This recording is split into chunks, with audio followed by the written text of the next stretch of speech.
They're mostly known as blood-sucking creatures that are often featured in the movies, causing many of us to be afraid of them.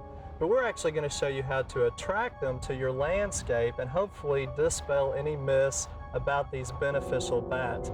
And joining me with the facts is Mr. Mark Howery. Hi, Mark. Hi there. Thanks for having me on the show. Sure, Mark. And Mark is a Natural Resources Biologist with the Oklahoma Wildlife Department, and you're with the non-game program, right? Yes. Tell us, Mark, first of all, what is a non-game program? Okay. Well, the non-game program is a program of the Wildlife Department that operates off of a voluntary tax checkoff, and the main mission of the program is the conservation of those species of animals that are not hunted or fished for in Oklahoma, things like songbirds, endangered species, reptiles, and bats. Okay, well, good. Now, part of your mission is education, right? And you've got a lot of things available. Tell us about some of those. We have books on identifying animals like reptiles and amphibians. We have brochures on how to attract birds or how to attract bats to your yard. So we have a lot of educational information like that. Also some We have a couple of posters, and we have a quarterly newsletter as well. Okay, well, good.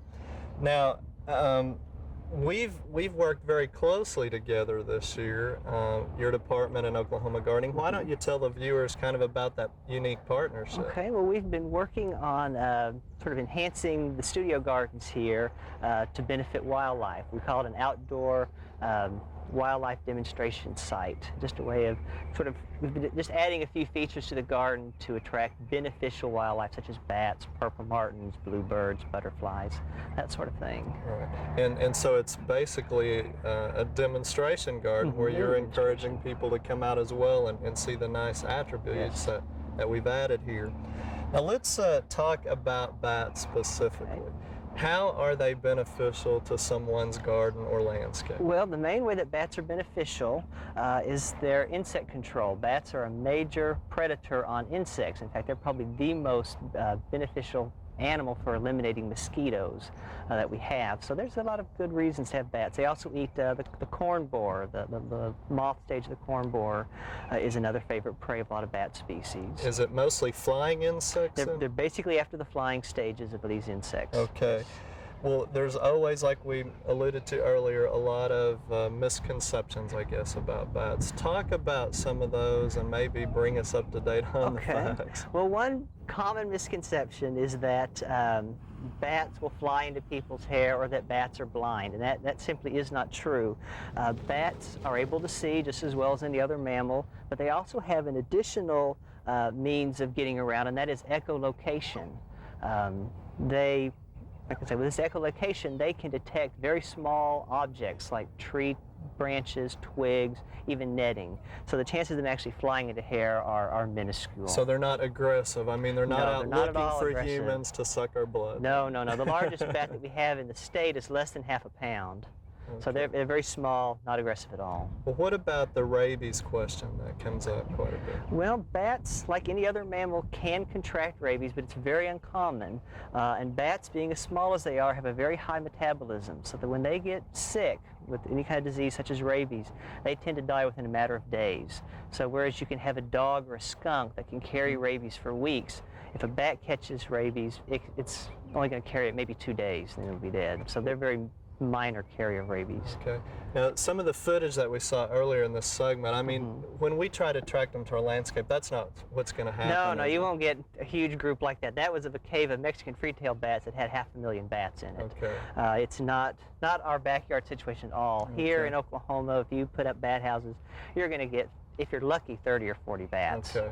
Well, let me tell you about what happened to us last year. We were taping a segment here in the studio gardens, and I was kind of rehearsing some of my notes, and I saw it looked like this dried fruit in a cherry tree, which I should have known better to start with, but I got closer and I was even going to pick it off, and it moved, and it really startled me. You've seen the footage of that. What kind of bat was that? Or was there more than one bat? Well, there actually was more than one bat. There were 3 or 4 of them in there, and those were red bats. The red bat is a tree-dwelling species, and it's probably the most common bat we have in Oklahoma. It's almost statewide. Okay, so you'll see it in trees. What other kinds of things can we plant then to attract that? Well, anything that has a lot of dense cover, a dense shrub, a honeysuckle like your coral honeysuckle there, is good for attracting red bats. They like dense foliage to hide in. Okay. Well, Mark, we're finding out more and more about bat boxes. What kind of bats inhabit a bat box? Okay, well, it's a different group of bats that inhabit a bat box. The tree bats, like the red bat, are considered migratory. Instead of overwintering in a cave like a lot of our bats do, they head down to Texas and Mexico. We have another group of bats, known as cave-dwelling bats, that will hibernate in caves, but during the summertime they'll move out into wooded areas and live in hollow logs, tree hollows. Okay. And those are the bats that we use a bat house. Probably the most common, is we have a skin here of one, is the eastern pipistrelle. This is a bat that's found in about the eastern third of Oklahoma. It's pretty common, very small. Like I said earlier, none of our bats in Oklahoma are more than about 4 inches, and this is about a medium-sized bat. It is active only at night, primarily early in the evening and very late in the evening, just before morning time, and it feeds on flying insects, such as mosquitoes. And then during the daytime, they're going to use these boxes. They'll use a box. Here, let's talk about some of these. What kind do we have here, and what do these run for? Okay, well, this is mail order types. It's a cedar box with a small slit opening here for the bats. The bats will fly in, land on the outside of the box, crawl down through the slit here, and roost on the rough inner surface of the box. Of course, we'd be hanging it like this. We'd be hanging it like that. Right. They'd fly here and then crawl under it. Now, what about the next one here? Okay, and this is one that's put up by the non-game program. It's a bit cheaper style. This is a pine box with a few cuts in it to make it rougher. Again, the bats will fly up underneath and they'll hang on to the roughened pine portion of the box. And what about the sections there? Okay. Is that... This has 2 sections because, well, you'll have different temperatures within each side. And bats, even during the daytime when they're not very active, will move around within a box to find the temperature setting that they like the most. All right, and what about this one? How's it available? This is available through the Wildlife Department for about $18. Okay, now we're kind of moving up to a this is the higher high class. dollar model. This is about $40. This is through Bat Conservation International. It's a longer box. Again, there's an entrance here in the bottom where the bats can crawl into. It has a wire mesh on the inside for the bats to cling to.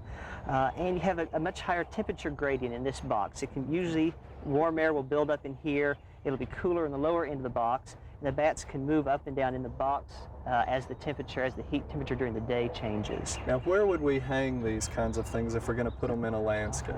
Well, the first thing you want to do is consider where you are. Do you have water close by? Putting up a bat house is not a sure thing like putting up a birdhouse is. Many people go years without having bats. Other people get bats within 2 or 3 weeks, and a lot of it depends on your habitat. You're better off if you're in a wooded area, and you're much better off if you're within about a 1/4 mile of some kind of major water body, either a pond or a stream or a lake. Okay. When you put it up, you ideally want to put it in an area that doesn't get more than about 4 hours of direct sunlight a day, and you want to put it up at least 12 feet off the ground. Okay. All right, so some very specific things to try to attract them. Now, I also understand that it's not a guarantee like some bird feeders and the bird boxes and things like that, but I think it's fun for people to try, especially if they have those right conditions. Now, Mark, if someone wants to get more information on these, what do you guys offer? Okay, well, we have this bat brochure here on Oklahoma bats. We just put it out a few months ago, and a person can receive that. It's a free brochure. They can receive it by either writing the Wildlife Department or calling us at area code 405-521-4616. Okay, well, Mark, thank you for kind of bringing us up to date, and we're going to hang some of these up, and hopefully people will come out and see some of the other things that you guys have helped us out with this year too. Thanks again. Thank you. We hope you've enjoyed this classic from the Oklahoma Gardening Vault. Remember, even though these tips and techniques are timeless, there's always something new to learn in the world of gardening. By subscribing to both Oklahoma Gardening and OK Gardening Classics, you'll have access to a wealth of gardening knowledge, both classic and contemporary.